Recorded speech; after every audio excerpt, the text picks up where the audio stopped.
महाराष्ट्र में भी रमजान पर छुट्टी की मांग अब शुरू हो चुकी है। तेलंगाना आंध्र की तर्ज पर फैसला लें, ये कहा जा रहा है। अबू आसिम आजमी की सीएम फडणवीस से ये मांग है। एसपी लीडर अबू आजमी ने ये मांग रखी है। महाराष्ट्र के मुस्लिम मुलाजमीन को भी ब्रेक मिले, इफ्तार के लिए 1 घंटे का ब्रेक दिया जाए। तेलंगाना आंध्र प्रदेश में ये छूट मिली है कि 1 घंटे पहले आप अपना काम छोड़ सकते हैं। अब उसी तर्ज पर अबू आजमी भी ये मांग कर रहे हैं, महाराष्ट्र सरकार से ये मांग कर रहे हैं कि महाराष्ट्र में भी ये सहूलियत मुस्लिम लोगों को दी जाए। जो सरकारी मुलाजिम है उनको ये रियायत दी जाए रमजान के महीने में, ताकि उन्हें दिक्कतें पेश ना आए जब वो रोजा रखते हैं। तो इस वक्त की बड़ी और अहम खबर आपको बता रहे हैं। तेलंगाना आंध्र की तर्ज पर ही फैसला लेने की मांग यहाँ पर की जा रही है। समाजवादी पार्टी के लीडर अबू आजमी के जरिए अबू आजमी की फडणवीस से ये मांग है कि महाराष्ट्र में भी ये रियायत दी जाए मुस्लिम लोगों को। और हमारे नुमाइंदे अमजद इस वक्त फोन लाइन पर जुड़ चुके हैं।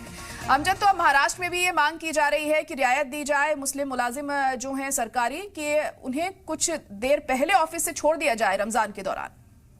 देखिए, साफ तौर पर ये बात कल अब्बू आसिम आजमी ने साफ तौर पर ये कही कि जो रमजान मुबारक का महीना है तो उसके अंदर जो तेलंगाना और आंध्र ने जो 4 बजे छुट्टी का ऐलान किया, जिसको लेके उन्होंने भी यहाँ पर साफ तौर पे कह रहे थे कि देवेंद्र फडणवीस से मैं गुजारिश करूंगा कि हमको भी तकरीबन 4 बजे जो है वो छुट्टी दे दे, क्योंकि आने वाला विधानसभा जो है विधानसभा का सत्र जो है वो शुरू होने वाला है, जिसको लेके अब्बू आसिम ने कहा ताकि वहां पर सत्र में भी वहां पर जाके हमें भी बैठना पड़ेगा, हमें भी सुनना पड़ेगा, तो कम से कम सत्र भी जो है वो 4 बजे तक खत्म करें, क्योंकि हम अपने घर जाके रोजा खुल सके। क्योंकि उनका साफ तौर पर यह कहना था कि जो रमजान की जैसे छुट्टियां तेलंगाना और आंध्र में दी है, तो तकरीबन 4 बजे के करीब जहां पर भी जो है छुट्टी जो है वो हमें मिल जाए। जी बिल्कुल। तो अब इस मांग को लेकर क्या कुछ रिएक्शन देखने को मिला है कि सरकार की तरफ से कोई जवाब आया है या दूसरे किसी सियासी दल की तरफ से कुछ कहा गया है क्या? नहीं, अभी तक का कोई भी जवाब नहीं आया, कोई भी रिएक्शन नहीं आया। लेकिन कल अब्बू आसिम आजमी ने साफ तौर पर यह कहा था कि कल जो देवेंद्र फडणवीस है, महाराष्ट्र के मुख्यमंत्री है, उनसे भी अनुरोध करते हैं, क्योंकि विधानसभा का जो सत्र है वो पूरा सत्र जो है रमजान महीने में रहेगा।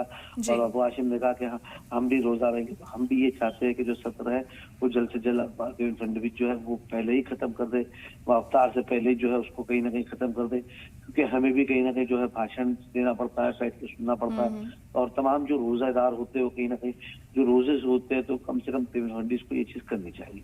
चलो ठीक है, बहुत शुक्रिया सारी जानकारी के लिए अमजद। और एक और अहम खबर आपको बता दें कि आंध्र प्रदेश के वजीर आला चंद्रबाबू नायडू ने ऐलान किया है कि मुस्लिम मुलाजिमीन रमजान के पाक महीने के दौरान 1 घंटा पहले काम छोड़ सकते हैं। आंध्र प्रदेश सीएम चंद्रबाबू नायडू का ये बड़ा फैसला सामने आया है। रमजान में मुस्लिम मुलाजिमीन को छूट दी जाएगी, 1 घंटा पहले वो अपने काम को छोड़ सकते हैं, ऐसी छूट दी गई है। यहाँ पर इफ्तार नमाज के लिए 1 घंटा पहले वो अपने घर जा सकते हैं। 2 मार्च से 30 मार्च तक रमजान का पाक महीना शुरू हो रहा है और इसी दौरान ये छूट यहाँ तेलंगाना सरकार की तरफ से दी गई है। आंध्र प्रदेश में भी अब ये छूट दी गई है। तेलंगाना की कांग्रेस सरकार के फैसले के बाद ये बड़ा फैसला अब आंध्र प्रदेश में भी लिया गया है। ये फैसला पड़ोसी रियासत तेलंगाना में कांग्रेस के क़यादत वाली सरकार की तरफ से इसी तरह की हिदायत जारी करने के बाद लिया गया है। तो अब आंध्र प्रदेश और तेलंगाना दोनों ही रियासतों में ये रियायत सरकारी मुलाजिमीन को दी जाएगी कि वो अपने दफ्तर से थोड़ा वक्त पहले निकल सकते हैं, 1-2 घंटा पहले अपने दफ्तर से वो अपने घर जा सकते हैं रमजान के महीने में, ताकि वो आराम से अपना इफ्तार कर सकें, इबादत कर सकें, नमाज पढ़ सकें। तो ये सहूलियत ये तमाम मुस्लिम मुलाजिमीन को दी जा रही है।